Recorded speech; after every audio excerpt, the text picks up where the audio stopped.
Дишеме отров секоја зима. Почнавме да дишеме отров и преку лето. Од сега нема да има градежна дозвола ако не засадиш 5 дрва за секој стан. Вака говореше Петре Шилегов пред да биде избран за градоначалник.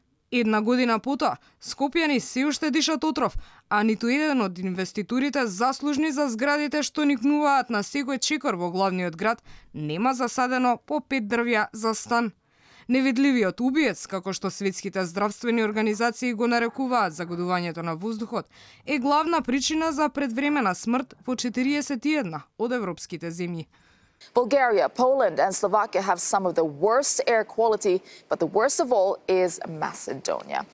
Вака пак деновиве известуваат светските медиуми. И без статистиката од вообичаено најзагадените скопски општини, Газибаба и Лисиче, македонската метропола се најде на 6-то место по загаденост во светот на глобалната апликација Air Visual.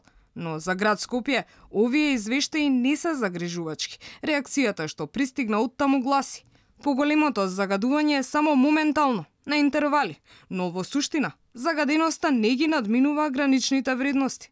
Во меѓувреме, нема одговор од Министерството за животна средина за нефункционалните мерни станици. Оттаму не одговараат на прашањето на Алфа, кога истите ќе профункционираат и колку чини нивната поправка.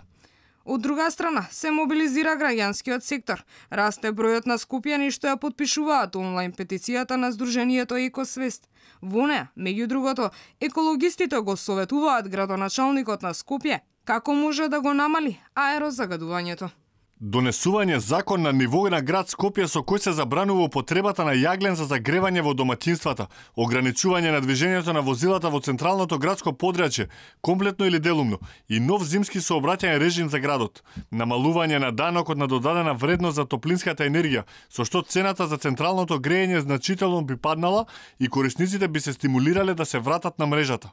Градоначалникот Шилегов во последниот период преку гостување на медиумите посочи дека се обидувал да го реши проблемот, но вели не може да направи истиот да исчезне преку ноќ. Можеби воден од изреката споделената мака е помала мака. Шилегов им порачува на скопјани. Тука сум и треба да бидам овде. На крај крајби и живеете во Скопје. Имено и фамилијата моја и децата мои, значи нема врска, градоначалнишкиот воздух е ист, човечки е.